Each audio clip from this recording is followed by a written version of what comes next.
Governo do Estado. Cuidar das pessoas, avançar o Ceará. Olá, a política do Ceará tem vivido dias intensos. São ainda os ecos do processo político que levou ao racha do grupo que hegemonizava a política do Ceará até a pré-campanha eleitoral do ano passado. A política é assim. Parecia tudo tranquilo e sob controle. Cid Gomes, seu irmão Ciro, Camilo Santana e Roberto Cláudio aparentavam formar um bloco bem sólido e à prova de rachas. Mas, como sabemos bem, tudo que é sólido corre o risco de se desmanchar no ar. Principalmente em política, não é? Tanto que se desmanchou. As repercussões ainda estão acontecendo e as movimentações são intensas. Vem aí as eleições para a Prefeitura de Fortaleza, a joia da coroa, a capital que sozinha detém quase a metade da força econômica do nosso estado. O segundo maior orçamento público do Ceará. Claro que, depois da eleição estadual do ano passado, a política passou a girar em torno da disputa em Fortaleza. Nessas horas, o Focus procura sempre lançar mão de cabeças inteligentes, experientes, que sabem fazer a correta leitura dos acontecimentos. Mais uma vez, o nosso Focus Coloca, tem a participação da mesa de análise formada por Dimas Oliveira e Ricardo Alcântara. Claro que, enquanto faço a mediação da conversa, dou meus pitacos. Vamos ao nosso colóquio de hoje. Dimas e Ricardo, obrigado mais uma vez pela presença de vocês. Obrigado.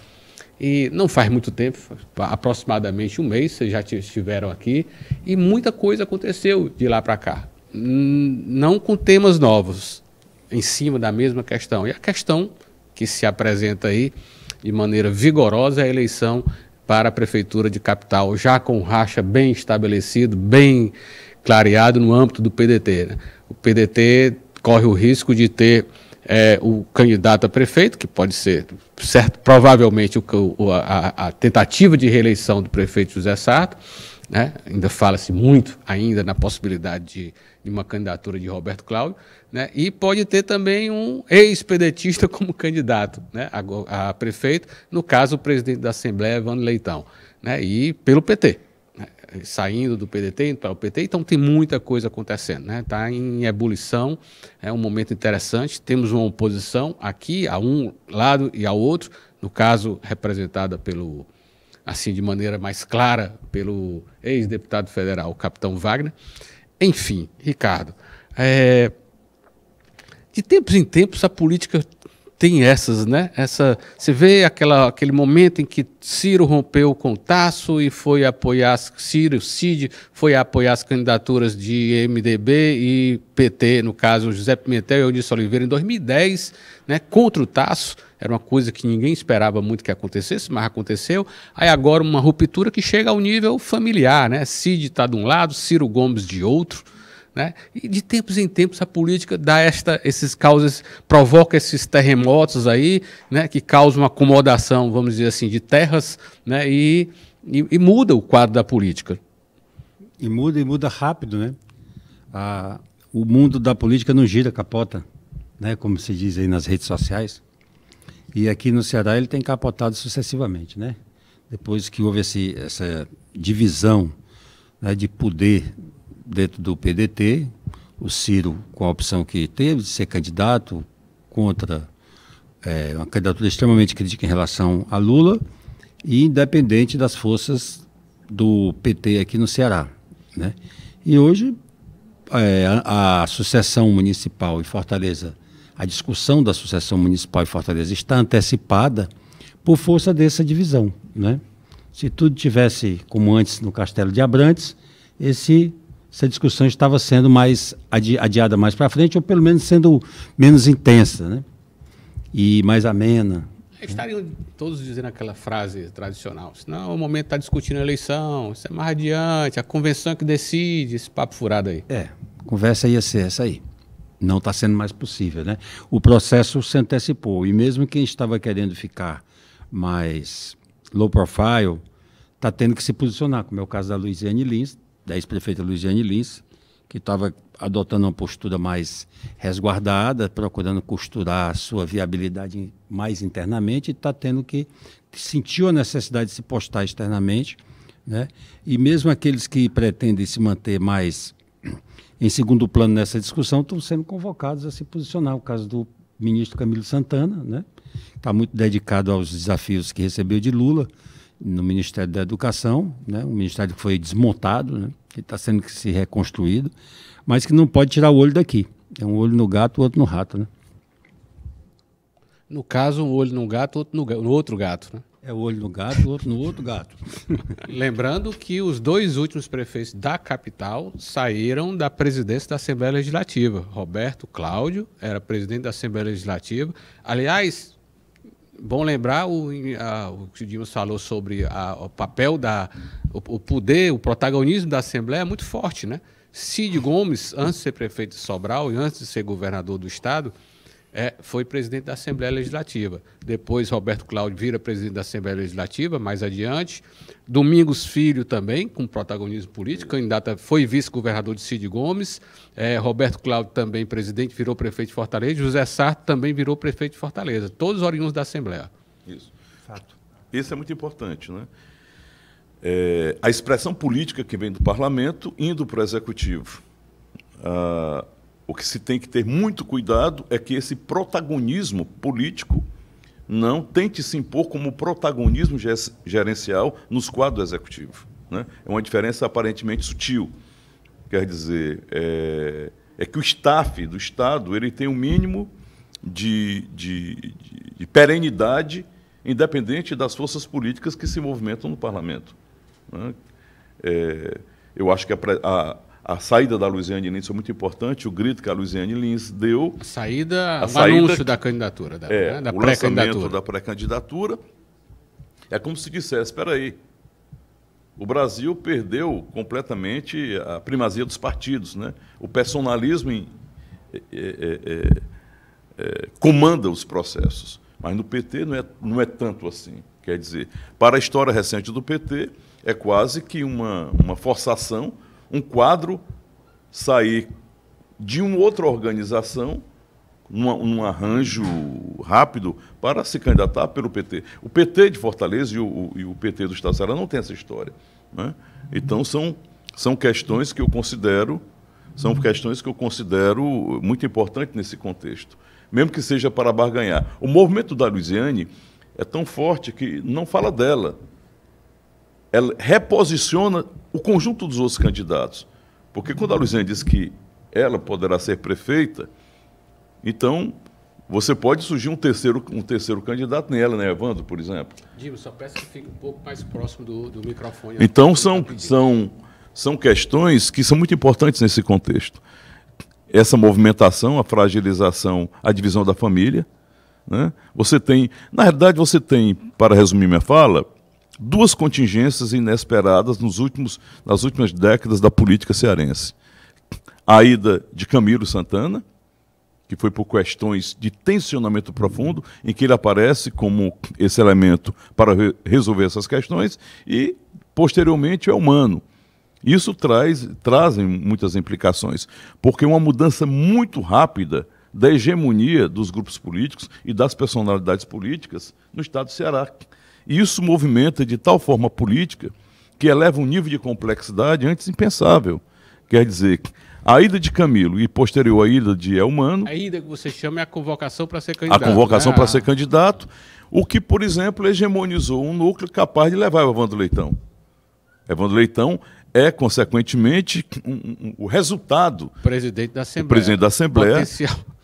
O presidente da Assembleia é um potencial candidato a prefeito de Fortaleza. Quer dizer, você tem um novo núcleo político que tenta se instaurar contra os núcleos políticos anteriores que tinham em Tasso, em Ciro e no Cid, os seus principais protagonistas, né? São rupturas que aconteceram de maneira muito rápida. Muito rápida. A mudança dos protagonistas aconteceu de forma muito rápida. É curioso essa lembrança da Assembleia, Ricardo, que na era Tasso, Ciro, Tasso, ali, o papel da Assembleia era meio assim, né? Fica a Assembleia do parlamento, cumpra, né? Seu papel aí de parlamento, vão analisar as mensagens, vão apresentar projetos e tal. E você não viu o grande protagonismo aí. O Wellington Landim, já falecido, chegou a ser candidato a governador, uma candidatura que não despontou. Isso foi na eleição de 2002. Faz um bom tempo.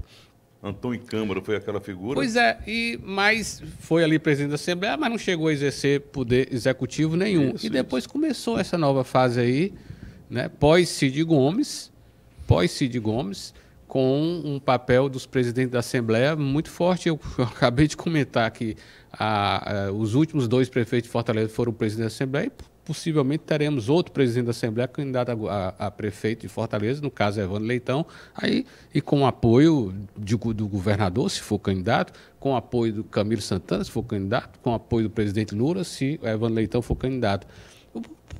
De onde é que veio? Por que essa mudança aí? Por que a Assembleia ganhou essa dimensão de protagonista político no Ceará, quando eu não lembro de outro momento que tenha sido assim?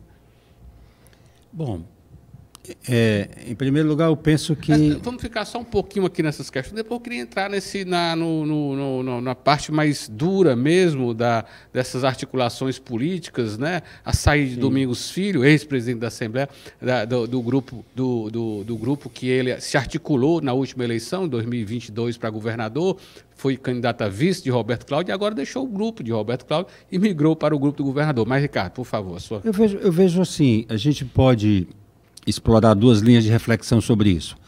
A primeira é um pouco a mudança de eixo político no Ceará, né?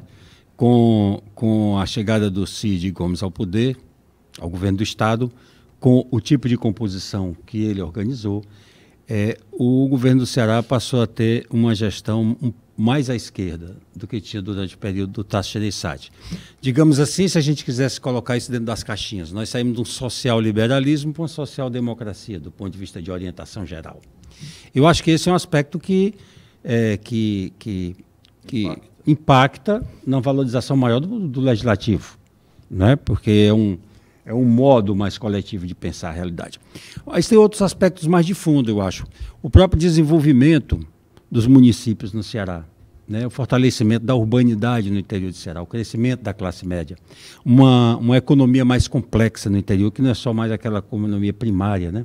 Em que os votos eram decididos na agricultura de subsistência, né? A eletrificação rural, a irrigação, uma série de coisas, a interiorização das escolas técnicas, há uma série de fatores aí, né? Esse cinturão das águas, essa estabilidade maior no fornecimento de água no interior para a agricultura. Eu acho que isso tudo veio trazer também uma complexidade política maior e um protagonismo maior dos outros municípios cearenses, que não só dos municípios da região metropolitana. E isso dá protagonismo ao parlamento na medida em que ele representa todo esse conjunto. Eu penso que são 2 linhas em que a gente pode explorar alguma reflexão sobre isso aí. Não apresento como tese concluída, mas acho que são 2 linhas que eu perseguiria se buscasse compreender isso mais a fundo. Eu acho que também que isso passa pela profissionalização da política que se deu no pós-Tasso, né? Também. O Tasso não era um cara que vivia da política. Mas o pós-Tasso se deu somente com governadores que vivem exclusivamente da política. É fato. Você veja, a gente vinha de um período do regime militar, em que o parlamento era um penduricalho, era um ornamento, né, para dar alguma verniz de legitimidade ao regime, e saímos para um regime autocrático, que, embora trouxesse a bandeira da democracia, né, e Tasso foi até o fim da carreira política muito coerente com esse valor da democracia, apoiou o Lula agora, né, em nome disso, ele, Fernando Henrique, todo aquele PSDB da regeneração dele. Mas embora ele tivesse esse arcabouço doutrinário democrático, né, por conta dos atrasos mesmo políticos do Ceará e dele ser digamos assim, um líder que se colocava acima do seu próprio meio, do meio político, né, ele acabou tendo que se fechar muito num regime muito autocrático. E o parlamento continuou sendo um elemento secundário nisso. Você tem toda a razão. Esse é um terceiro eixo muito pertinente na busca de uma reflexão sobre isso aí. Ok. Dimas, a gente está aí, entrando no processo eleitoral já antecipado, né? Estamos em agosto, né? Essa discussão costumava se dar, embora a imprensa sempre puxasse, né, mas nunca se viu a política tão envolvida tão cedo num embate de uma campanha de Fortaleza, como está se dando agora, né? É a pauta. A pauta da política aqui no Ceará está sendo essa. Está tudo em torno disso. E não é à toa. Nós tivemos agora, por exemplo, a saída de Domingos Filho. Domingos Filho foi candidato a vice-governador na chapa de Roberto Cláudio.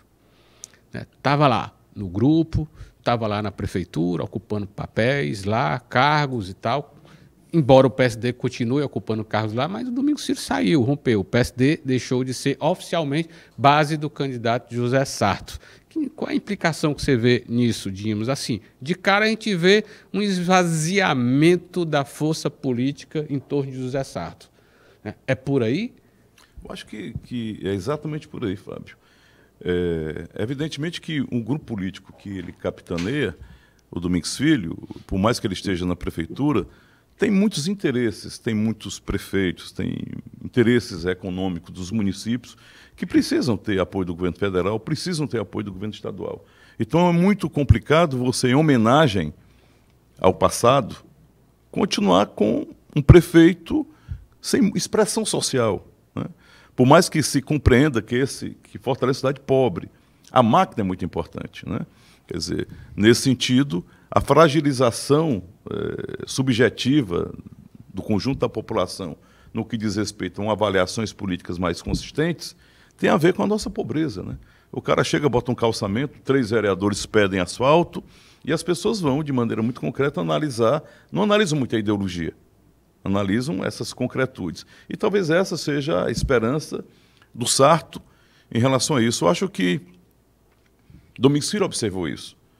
Essa nova hegemonia que se constitui aqui, veja bem, a nova hegemonia que se constitui aqui, que não é mais a hegemonia do Cid, mas mesmo o Cid não está com o pé na prefeitura de Fortaleza. Quer dizer, os grupos políticos que representam o passado e o presente, o Sarto não se insere. O Sarto nem é devir e nem é passado. Ele é um limbo. Está um limbo. Fato. Limbo. O limbo não consegue sobreviver muito tempo na política, não, né? Não consegue.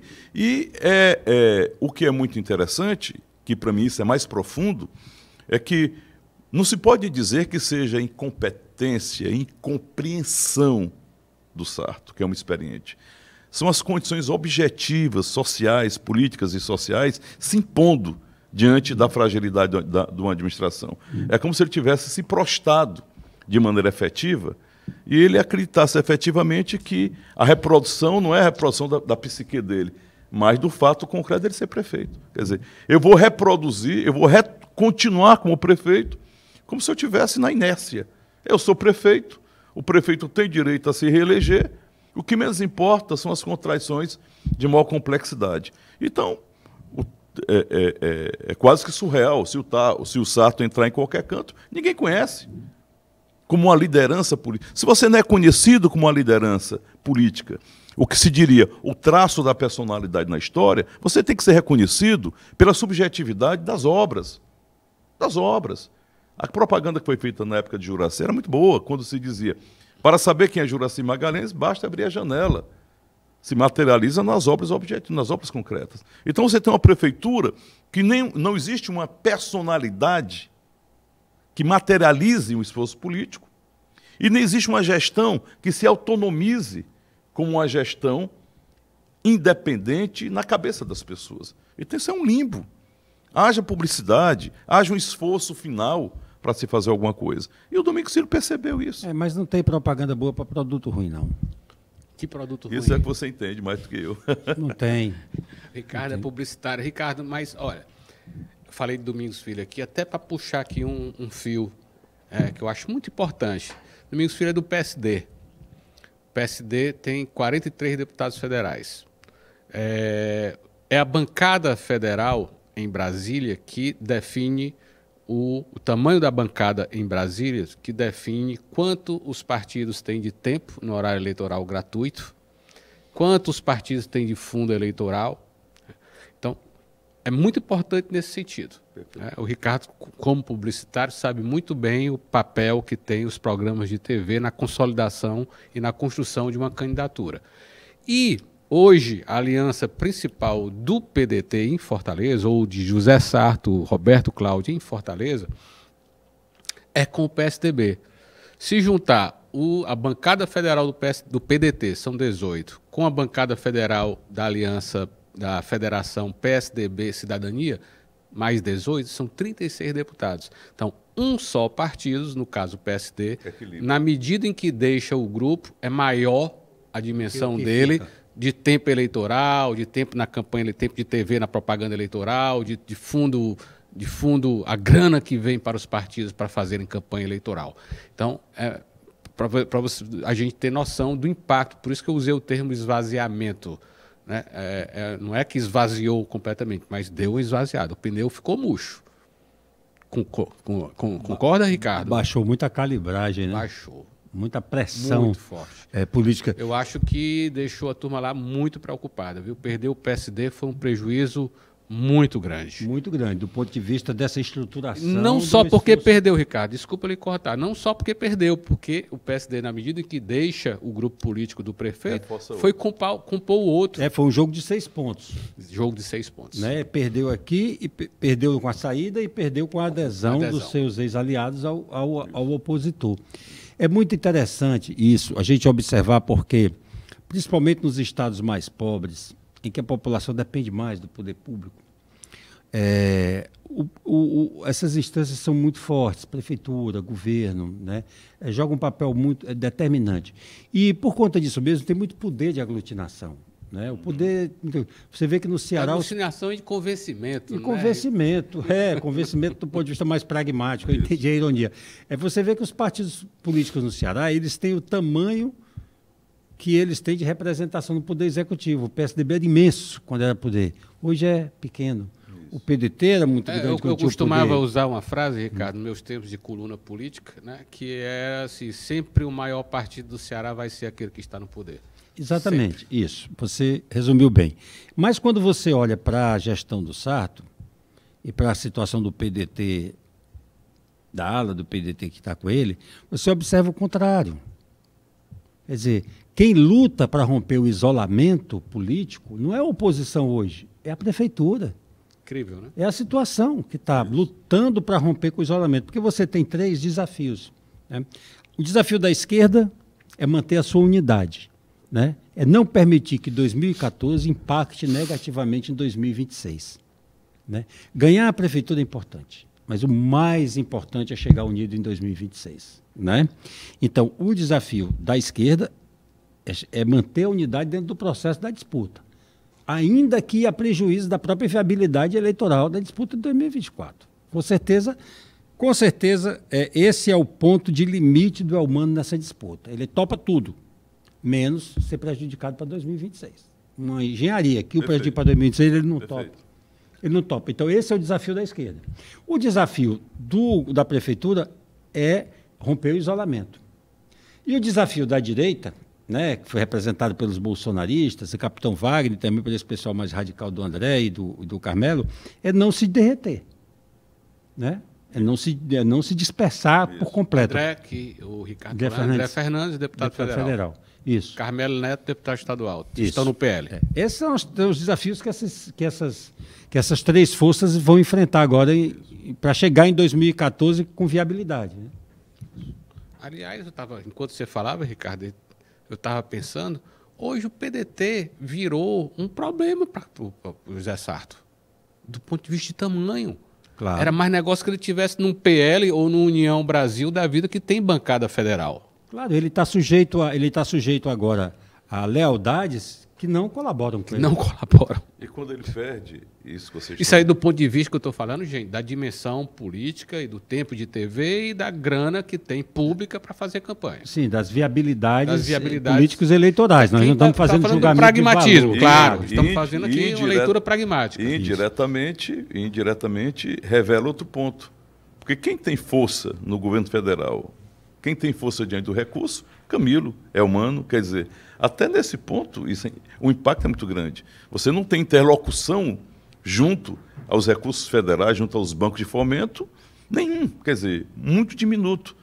Então, ao mesmo tempo que ele diminui esse impacto, essa representatividade, ele fica mais dependente dos outros grupos hegemônicos no estado do Ceará. E ele se rendeu, o José Sarto se rendeu muito compassivamente aos rancores residuais da eleição passada, se isolando ainda mais de todas essas forças de poder, né? O que demonstra cabalmente que ele tem como pressuposto subjetivo não se via a população, mas se via os seus donos, seus líderes. Sem dúvida. Uma liderança raiz, por mais que ela tenha que tomar posição, o pressuposto é a população. Ele teria dito, olha, me desculpe. Aí ele vai, se o pressuposto é a população, me desculpe, ideologicamente estou com você, mas eu não posso romper de maneira radical com todas as pessoas, porque o efeito danoso é a população. É, claro, a conversa seria, sou leal a vocês Claro. e solidário no problema, Mas precisa de Camilo, precisa de o povo Almano. da cidade não pode pagar por Claro. isso. Eu posso. Claro, O povo não. claro. Isso é a posição de um líder. Eu brinquei com essa história aí de que o... Brinquei não, foi... Ironia. Não, provoquei a história que o PDT virou um peso nesse sentido. Você não imagina a possibilidade de Sarto ir por União Brasil da vida, não? Fábio, o que eu sinto assim nele é falta do pendor da liderança, do risco, da ousadia, da audácia de refundar-se e refundar uma ideia de poder. Não sinto isso nele, não sinto esse apetite nele. Falta pendor pessoal dele, na subjetividade dele, para empreender isso que talvez pragmaticamente fosse mais proveitoso. Dimas, você acha isso? Falta esse... Eu acho que... Mas quando se fala assim, toda vida vem à mente de todos os interlocutores, né? Ah, o Sarto tem essas características assim, assado e tal, mas não é uma característica do Roberto Cláudio, por exemplo. Você acha que ainda pode haver esta virada de chave aí, em relação de Sarto dizer isso, olha, cumpri meu papel, um mandato, vou entregar a cidade direitinho, tal, na visão dele, enfim, e o candidato é o Roberto Cláudio. Você vê isso como possível, Dimas? Eu não tiraria isso de nenhuma forma, porque todo projeto de hegemonia significa vitória. Então, quer dizer, quais são os interesses objetivos do Sarto, que nunca quis, como uma coisa fundamental, estar numa posição... É até bonito, né? O cara, às vezes, se sentir prefeito, mas outra coisa é você pegar na gestão. Gerenciar, ser vereador, ou ter mentalidade de vereador ou de parlamentar, é uma coisa. O executivo requer outras coisas. Eu acho que o grupo político vai fazer essas avaliações. Se tem um quadro com potência e com capacidade de disputar realmente, porque há uma insistência beirando uma virtual derrota. Então, eu acho que, no caso, o líder deles aí é o Ciro, né? Nesse momento eu não sei como é que está essa hegemonia. Isso é uma avaliação que as pesquisas podem indicar com muita facilidade. As pesquisas podem trazer essa racionalidade. luz, essa racionalidade. Então, até mesmo porque o Sarto não é homem que, no meu ponto de vista, tem um núcleo político. Eu nem sei. Ele é parte de um núcleo Ele é parte político. de um núcleo político. O núcleo político é esse que está rachado. E né? eu acho que ele sempre foi uma parte residual desses núcleos. Uma coisa são os que hegemonizam... Todo mundo tratou como uma forçação de barra do Ciro Gomes a candidatura de José Sarto a prefeito de É Fortaleza. quase como se fosse um direito adquirido. É um parlamentar, originalmente parlamentar, com 7, 8, 9 mandatos, somando vereador com deputado estadual, Isso. mas que ninguém é capaz de se lembrar de uma ideia do José Sarto para Fortaleza, Fábio, por exemplo. um partido... Aliás, o prefeito nem mora em Fortaleza, mora no Eusébio. Que simbolicamente pega mal, né? Ele podia Muito. primeiro ter se mudado para um apartamento Claro. aqui no Meireles. Veja, o PDT escolheu o Zé Sarto, o PDT tinha Mauro Filho. Pensa qualitativamente isso. E um homem de extrema confiança Isso. do Ciro. Como de confiança do Ciro. Isso. Quer dizer, passar a Parece ideia, que no passado- passar a ideia da onipotência de que eu posso tudo. Do Parece jeito que eu fizer dá certo. Parece Não que é? no passado... Não passa um pouco isso? Parece que no passado ele passa sentia- claramente isso. O Ricardo não quis usar o termo, mas a atitude do Ciro, na leitura política, foi uma atitude coronelística, né? Olha, é o Sarto e acabou a conversa. Mas Criaram parece aquele cineminha de que tinham nas redes sociais e na internet papo os furado. debates entre os candidatos, os Partido, pré-candidatos, vamos ouvir as discutir, bases, vamos ouvir as fazer bases. seminários, Parece- papo E no furado. fim ele meteu a mão no bolso, tirou É, e botou. Mas Tá aqui, parece cara. que tinha um pressuposto anterior, que era No fim, não, no a começo. vez, né? No começo, Ele criou isso aí para justificar a questão da fila. Né? A questão da fila. Como se, na realidade, as pessoas tivessem o privilégio de assumir posições políticas, porque foram fiéis e resolveram esperar caladamente na fila. Mas nem na fila ele estava. Não é? Parece que na presidência da Assembleia, eu não lembro bem, seria a vez dele, parece que o Roberto Claudino, alguma coisa nesse sentido, em que ele refluiu de maneira elegante e, pessoalmente não aceitou muito, eu não lembro bem desse detalhe, em que seria a vez dele como presidente do parlamento. E houve uma atropelada. E como consequência do seu recuo, é como se fosse quase uma como é que se diz? A época. A negada costuma negar da maneira de falar, né, gente? Desculpa, é o vício... Que seria a vez dele, né? Na fila. É o vício cultural. E costumam resolver essas questões dando um cargo de Tribunal de Contas, por exemplo. Isso. Não precisa ir para a prefeitura para fazer... Não, nesse ponto eu concordo. O problema parece-me que esse...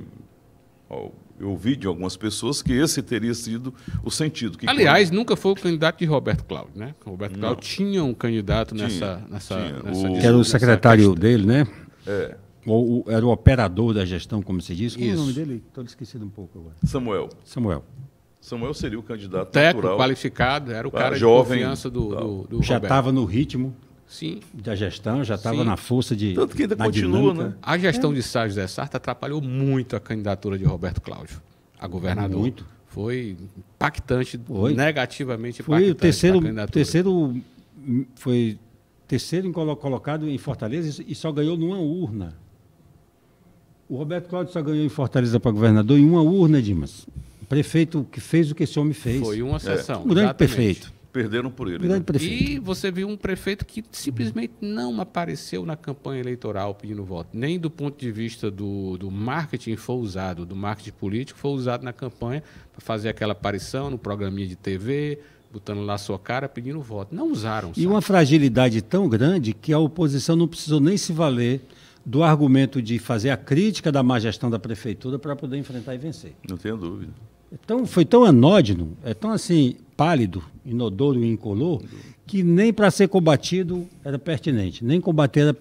Tamanha era a evidência, não precisava ser construído, tamanha invisibilidade. Isso. Exatamente. Isso se destaca de diversas maneiras. Você conversa com as pessoas, elas fazem uma crítica muito forte à gestão, a essa ausência do prefeito, da presença da prefeitura, mas as pessoas também não fazem nenhuma crítica forte à personalidade dele, ele não é percebido. Isso. Ninguém diz que ele é preguiçoso. Diz que ele está sumido. Ricardo, ele nunca gostou muito de ser percebido, não. Não, nunca foi. Não é exatamente uma característica dele, não. Isso é verdade. Isso, Não. Como eu disse, 40 anos ali no parlamento e você não conhece um movimento, uma ideia puxada pelo Zé mas conduzida. Para você ser guindado à posição de um executivo em qualquer esfera do poder no Brasil, você tem que ser narcisista. Pois é. É uma qualidade. Pois é. É uma defesa, né? E a gente falou aqui já de Luiziane Lins, né? Que aí para você ver como a política é dinâmica, como ela surpreende, como ela cria situações que ninguém imaginaria, né? O caso do governador Elmano de Freitas. Elmano de Freitas nunca fez grandes esforços para ser candidato a coisíssima nenhuma. Nem a prefeito, nem a governador. No entanto, foi candidato a prefeito de Fortaleza, né, na sucessão de Luiziane Lins. Quase, por muito pouco, não vence a eleição. Isso. Venceu o primeiro turno, chegou ao final do segundo turno, ali bem pertinho, na liderança, e nos últimos dias a campanha houve uma virada, né? Pelo menos é o que as pesquisas indicaram na época. E agora, novamente, foi candidato a governador e se elegeu governador. Não havia quem é que há um ano atrás, um ano e meio atrás falaria em candidatura de Elmano de Freitas ao governo do Ceará. Ninguém. Não estava na pauta. Impensável, né? Impensável. E, no entanto, é um ex-secretário de Luiziane Lins, está ali na articulação, estava ali, sempre esteve na articulação de Luiziane Lins, mas virou um parlamentar importante na Assembleia Legislativa do governo Camilo Santana. E nisso conquistou a confiança de Camilo Santana e foi o candidato a governador de Camilo Santana. Né? Então, para você ver como a política isso de certa forma ajudou não a fragilizar, mas deixou a Luiziane menos radical, mais disponível para as conversas, na medida que tem um aliado de longa data dela no governo do Ceará. Isso. E outros nomes, né? Como o Catanho, por Catanho exemplo, que está numa posição governo, estratégica. né? Né? Catanho, o braço direito do Luiziane Lins, Valdemir Catanho, jornalista de origem, está lá. Grande figura. Um dos secretários do governo Camilo Humano de Freitas. Está lá. Então, e ocupando cargos, né? Funções, enfim.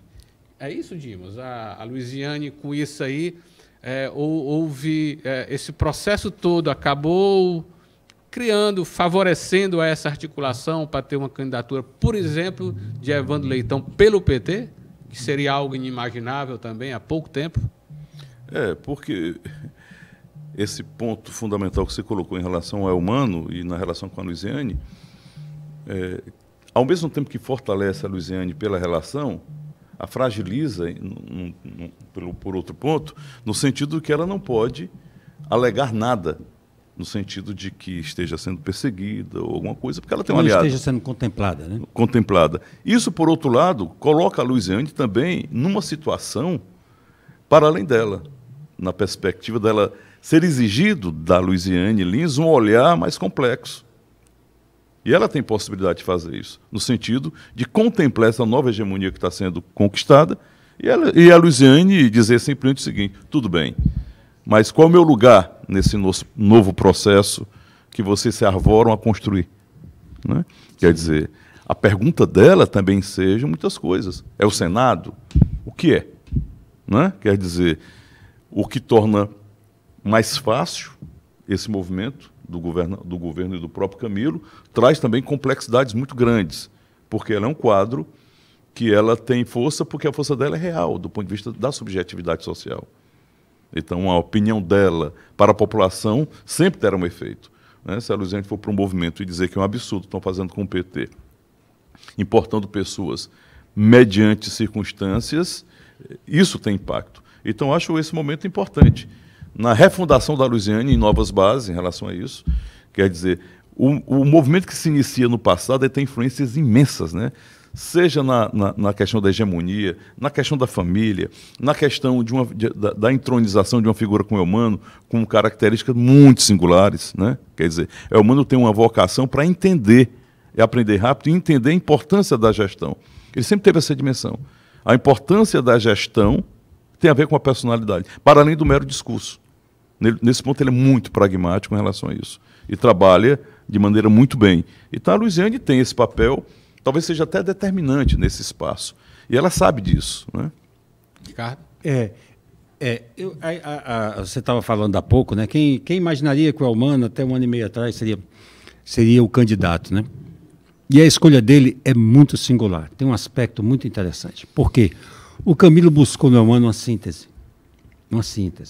Ele, ao mesmo tempo em que é um representante muito genuíno do PT nas tradições políticas, nas melhores tradições políticas do PT, de um partido coletivo, de decisões coletivas, de posições programáticas muito definidas, porque ele vem da DS, ele vem da tendência da Luiziane Lins, a tendência mais radical do PT, né, mais doutrinária, mais ideológica. Mas, por outro lado, ele porque é uma síntese, porque ele traz isso, mas ao mesmo tempo o Camilo, ao lidar como governador, com o Elmano, como parlamentar, ele percebeu a capacidade do Elmano de compreender de uma forma muito pragmática o processo de governo, né? E viu no Elmano, o Elmano abrir em alguns momentos de posições que seriam muito pessoais para compreender o contexto político e as necessidades da gestão. Então, isso levou o Camilo a confiar nele. Ele vai trazer essa carga de PT raiz, que era importante, porque o Lula estava voltando, esse PT estava voltando, era o PT de volta ao poder, tinha esse calor que o Elmano podia representar. E que o Camilo efetivamente não representa. Que o Camilo não representa, né? Mas, ao mesmo tempo, ele percebeu alguém que podia sentar ali e fazer as coisas continuarem dentro do plano de racionalidade, né, que já é tradição na gestão pública do Estado do Ceará. Né? Gente, eu queria só um tempinho aqui para a gente estar terminando já o programa, estamos perto, mas e o capitão? O Dimas usou o termo refundar. Você acha que o capitão precisa se refundar para se viabilizar como candidato a prefeito de Fortaleza? Ele que foi o candidato nas últimas todas as últimas eleições aqui do Ceará, tanto para governo como para prefeitura, o capitão estava lá como candidato. E potencialmente é candidato também numa aliança que, se construir do ponto de vista daquele pragmatismo que nós falamos aqui, já tem força, né? Que é o PL e o União Brasil, 2 partidos aí com uma bancada grande, federal, então vai ter tempo de TV, vai ter alguns palanques. O que você acha, Ricardo? E com um resultado aqui em Fortaleza, se o resultado do Bolsonaro foi muito ruim em Fortaleza, no Ceará, em Fortaleza foi menos ruim, né? Teve 25%, 27% dos votos, se eu não me engano, no segundo turno, né? E 30%, tenho que ver direitinho. Diz aí, Ricardo, o que é que você acha? O capitão tá fazendo o caminho certo ao ir para virar secretário de saúde de Maracanaú? Rapaz, o capitão tem problemas. Ele tem problemas. Em primeiro lugar, ele tem problemas na saída. Quer dizer, a base bolsonarista, do eleitor tradicional, vamos chamar assim, que o bolsonarismo é apenas um evento que se deu dentro disso, né? Um evento aglutinador dessas forças. Mas o que resulta são as forças conservadoras que usaram dizer o seu nome. É uma direita que usou dizer seu nome. Eu sou direita, né? Esse é o fato novo disso tudo, né? A direita se assume como tal, né? O que é bom? O que é bom? O que é bom, é bom. E essa direita está dividida, né? O próprio PL, que é o núcleo duro dessa representação, está dividido entre a candidatura, uma possibilidade da candidatura do André Fernandes, que tem mais prestígio federal com o bolsonarismo, né? E a candidatura do Carmelo, que é um bolsonarista com um pouco mais de verniz, mais articulado, né? Então, a base já está dividida. E a possibilidade dessa ala vir apoiar o capitão Wagner não é muito grande. Eles estão muito decididos a ter uma candidatura bolsonarista raiz no Ceará, né? Nesse ponto de vista, correto, né? Nos estados onde eles têm representatividade para isso, como aqui eles têm, eles vão tentar fazer. Então, esse é um problema dele. Um outro problema que resulta para o capitão Wagner é que ele ficou muito marcado pela aliança com o Bolsonaro, né? Com essa aliança com esse setor conservador. Enquanto ele fez isso e o Bolsonaro estava no poder, é um quadro. Ele ser candidato agora com algum recall dessa relação é complicado, porque o Bolsonaro vai viver agora, daqui até a eleição em outubro do ano que vem, um lento processo de agonização e desconstrução da sua imagem, que já começou, e o Supremo Tribunal Federal vai prorrogar isso pelo tempo que ele precisar para destruir e para desconstruir essa força, né? Para que disso resulte apenas uma força conservadora, mas mais pragmática, à moda Tarcísio de Farias, por exemplo, Tarcísio de Freitas, né? Tarcísio de Freitas. Em São Paulo, por exemplo, né? Então é isso. Eu vejo assim uma candidatura do capitão Wagner hoje aqui muito complicada. Muito complicada. Nós falamos aqui muito, por exemplo, de Zé Sá, estamos concluindo já, é importante eu fazer essa ressalva, e fizemos uma avaliação muito dura, né, das possibilidades dele, da própria gestão de desempenho, mas de uma maneira ou de outra, não é muito fácil tirar um prefeito em processo de reeleição do segundo turno, não. E numa cidade pobre, né? Como Fortaleza, principalmente. Ele com 30 de regular, 30 contra e 30 a favor, ele é candidato para entrar para o segundo turno. Considerando que o prefeito tem cerca de 33 vereadores trabalhando para ele. Isso, né? isso. Isso é significativo. E as secretarias, e é obra, né? A prefeitura entrega, né? A gente cita vereador, gente, porque o vereador está na ponta. Se tem um parlamentar que está na ponta, no cotidiano aí dos seus eleitores, é vereador. E com as suas lideranças comunitárias ao lado dele, né? Sim. Quer dizer, uma malha. E é muito tangível. Quantos votos cada um tem é tangível, é numerável, né? Isso. Então é muito forte a possibilidade dele. E o Sarto vem, de certa forma, também nessa campanha, como um candidato que vai aglutinar, de certa forma, também esse eleitor conservador que está órfão. Bom, não tem mais aqui, não tem mais isso, não tem mais aquilo, mas pelo menos nós temos aí um prefeito que não pode nos fazer evitar o PT entrar na capital. Então, esse setor mais conservador pode usar o Sarto como uma possibilidade, como uma alternativa viável para impedir uma hegemonização da esquerda no Ceará. E isso também compromete uma candidatura do capitão Wagner. Ele fica acossado pela direita mais raiz, que pode se dissociar dele, e por um prefeito que pode começar a representar isso. Tanto assim que ele tem se aproximado muito do Acilon Gonçalves, que é o presidente do PL, do partido do Bolsonaro. Né? Ele tem feito essa aproximação em diversas aspectos, né, formais e relacionais e de participação na uma gestão. relação bem antiga, viu? E que é uma relação também antiga, né, que vem do parlamento, vem da Câmara Municipal, Câmara de Vereadores. O prefeito Eusébio foi presidente da Câmara Municipal de Fortaleza, sucedendo José Sarto na presidência da Câmara de Fortaleza. Isso. E com todo aquele período em que a vida política em Fortaleza estava muito enriquecida pelas gestões do Juracy Magalhães, Antônio Cambraia, que era um grupo muito forte em Fortaleza. Bem, é isso. É isso. Dimas, para finalizar, Dimas. Eu concordo plenamente, até porque o exemplo que o Ricardo lançou para falar desses grupos que tentam a não hegemonia do PT, apoiando o atual prefeito, o próprio Wagner se utilizou muito desses grupos como expressão de um anteparo, não é, à hegemonia total da esquerda. Quer dizer, esses mesmos grupos se dividem agora. Até porque, dentro também da sua fala, muito coerente, você tem uma base social conservadora, mas essa base social conservadora encontrou em Bolsonaro a sua expressão pública de maneira inarredável, inquestionável.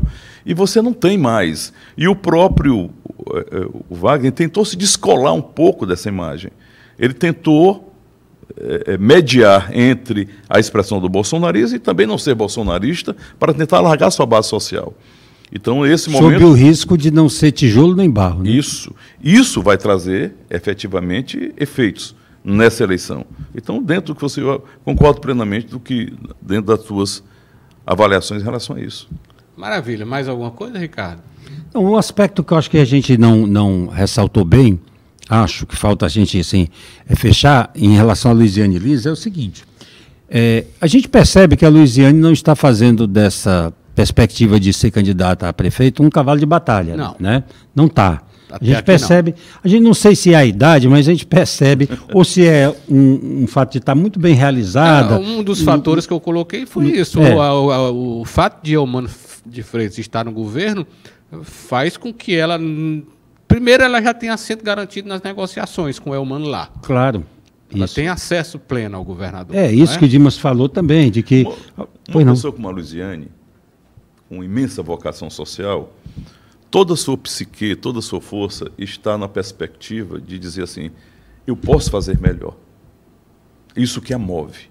Na medida em que ela tem a mínima dúvida de dizer assim, eu estando ajudando no parlamento, Eumano, Camilo, apesar de muitas contradições, é possível algo ser bem feito sem que eu tenha o protagonismo nisso. Então, isso também eu acho que tem muito a ver com a Luiziane. É um desafio que ela não se coloca com a mesma fúria que se colocaria em outras condições. Claro, mas por outro lado, ela tem um capital político construído dentro de um perfil, como você falou. Isso. Dentro de um perfil. E ela precisa... ela não abre mão. E ela não abre mão. E ela precisa fazer essa praxis. Claro.